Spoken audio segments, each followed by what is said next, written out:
Sir, आप क्या सोचते हैं इस बारे में कि ये जो सीओपी आया एडमिनिस्ट्रेशन की तरफ से, इसके बारे में क्या सोचते हैं? इस पे एडमिनिस्ट्रेशन ये कह रहा है कि ये पहले से ही आया हुआ था, इसमें कुछ नया नहीं है। जब नया नहीं है तो आप हाईलाइट करके चीज़ों को बार बार क्यों पोक कर रहे हो? मतलब वही होता है ना, पोक करना। आप किसी को इंस्टिगेट करने की कोशिश कर रहे हो। आपको पता है JNU it's very sensitive campus. यहाँ पे कोई भी चीज़ अगर अनडेमोक्रेटिक तरीके से या जो भी गलत तरीके से अगर देश मतलब इस कैंपस में अगर किया जाता है तो जेएनयू का कम्युनिटी, स्टूडेंट्स कम्युनिटी है जो उस पर रिएक्ट देता है।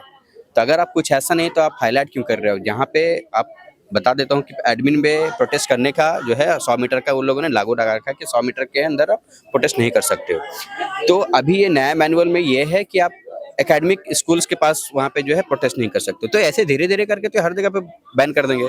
तो अपना प्रोटेस्ट लोग कहाँ करें? अपना जो है एक गुस्सा है उनके अंदर, गलत चीज़ के खिलाफ अगर बोलना है तो वो कहाँ जाएगा?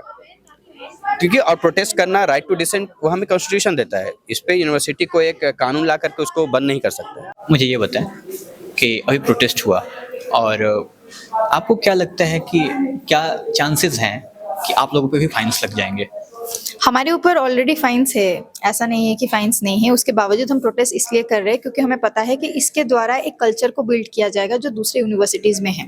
अगर दिल्ली के अंदर ही हम देख ले, डीयू के अंदर, एयूडी के अंदर या जामिया के अंदर, वहाँ पे आपका प्रोटेस्ट करना ऑलमोस्ट बैन है। अगर आप स्टूडेंट्स प्रोटेस्ट करते हैं तो बहुत बार जामिया में हुआ है कि स्टूडेंट्स को रस्टिकेट कर दिया जाता है, आपको आउट ऑफ बाउंड्स कर दिया जाता है। हम नहीं चाहते कि जेएनयू के अंदर भी ये कल्चर एक बिल्डअप हो, या तमाम सारे स्टेट यूनिवर्सिटीज में आप चले जाइए, वहाँ पे प्रोटेस्ट करना एक क्राइम है। स्टूडेंट्स के लिए, स्टूडेंट्स को बोला जाता है कि आप अपने हक के लिए आवाज नहीं उठा सकते।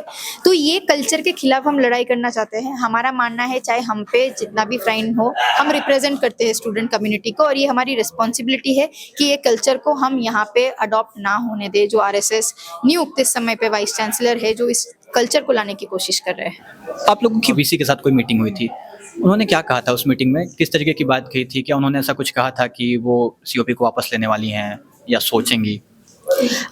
उनकी बात हॉस्टल प्रेसिडेंट से हुई थी। जेएनयू के साथ अभी भी कोई मीटिंग उस तरीके से वाइस चांसलर का नहीं हुआ है। वहाँ पे उन्होंने सिर्फ वाटर प्रोटेस्ट के बारे में बोला है कि उसके बारे में भी वो कंसिडर करेंगे कि वापस लेंगे कि नहीं।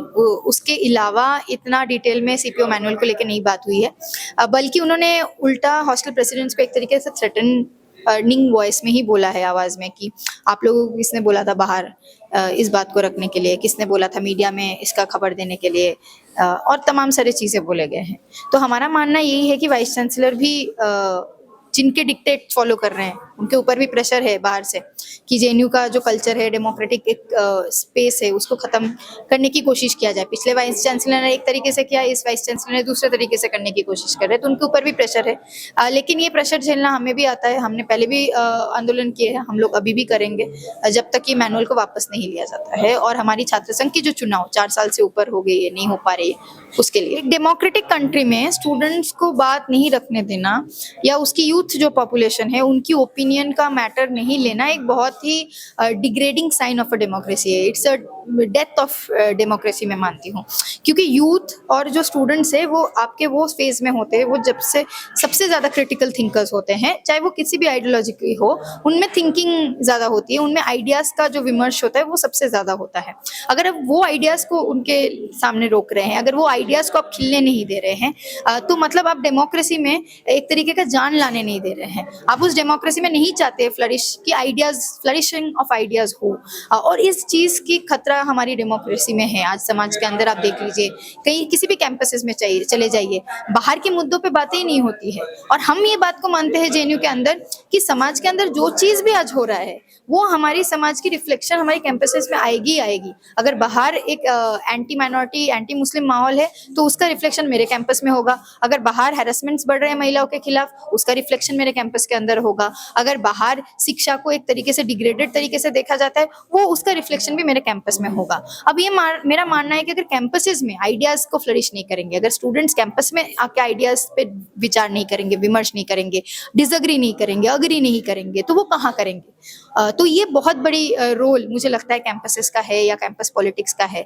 तो इसको मैं हमारी जो इंडियन डेमोक्रेसी इसके साथ जोड़ने की कोशिश कर रही हूँ, क्योंकि बाहर आज डेमोक्रेटिक जो एथोस है हमारी इंडियन डेमोक्रेसी में, संविधान पे, उस पे ऊपर अटैक है। और ये शॉकिंग नहीं है, जो अटैक कंटिन्यूअसली चल चल रहा है। कश्मीर में जिस तरीके से एब्रोगेशन हुआ था वहाँ से शुरू, उसके बाद जिस तरीके से माइनॉरिटीज़ की लिंचिंग हो रही है, या हर दिन जिस तरीके से कोर्ट्स की वर्डिक्ट्स आ रहे हैं, it's quite biased in a way, it's quite political in a way, politically की एक तरफ की है, डिसेंट की कोई स्पेस नहीं बच रही है, और डिसेंट की जब स्पेस नहीं बच रही है तो वो हमारे कैंप, मतलब कोई भी डेमोक्रेसी के लिए वो हानिकारक है। क्या आपको लग रहा है कि अब सब पे 30,000 के फाइन लग जाएंगे? पॉसिबिलिटी है, क्योंकि वो नहीं चाहते कैंपस में कोई प्रोटेस्ट हो, वो नहीं चाहते कि कैंपस में कोई अपने हक के लिए आवाज़ उठाए।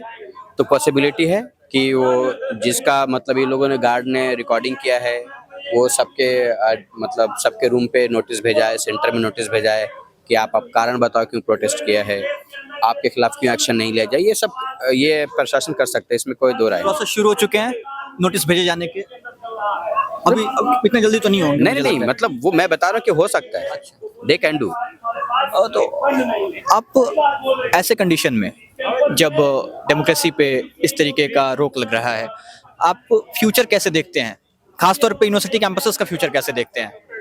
देखो, अगर इस तरीके का अगर चीज़ है, अगर चलेगा अगर कंटिन्यूअसली, तो कैंपस का मतलब यूनिवर्सिटी का फ्यूचर तो बहुत ही बुरा दिख रहा है मुझे, क्योंकि एकेडमिकली जिस तरीके से यहाँ पे रिक्रूटमेंट हुआ है, उसके बेसिस पे जिस तरीके से यहाँ पे फंड कट किया गया है, यहाँ पे आप पहले जिस तरीके से सेमिनार अगर कराने के लिए, बहुत सारे एकेडमिक एक्टिविटीज़ कराने के लिए फंड होते थे, अब प्रोफेसर्स बोलते फंड नहीं है, कोई एक्टिविटी नहीं हो पाता है कैंपस सेंटर के अंदर।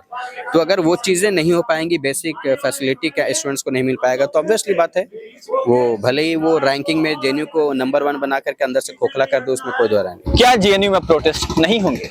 क्या प्रोटेस्ट करने पर अब छात्रों को जुर्माना भरना होगा? आज इसी मुद्दे को लेकर के छात्र संघ ने एक प्रोटेस्ट बुलाया था, जो कि गंगा ढाबे से लेकर के चंद्रभागा हॉस्टल तक चली। प्रशासन की इस नोटिस को वापस लेने के लिए ये प्रोटेस्ट आयोजित किया गया। इस प्रोटेस्ट में इसके अलावा सांसदों के निलंबन और छात्र संघ चुनाव की बहाली की भी मुद्दे रखे गए। आप देख रहे थे छात्र विमर्श की ये रिपोर्ट जेएनयू कैंपस से, मैं निशांत।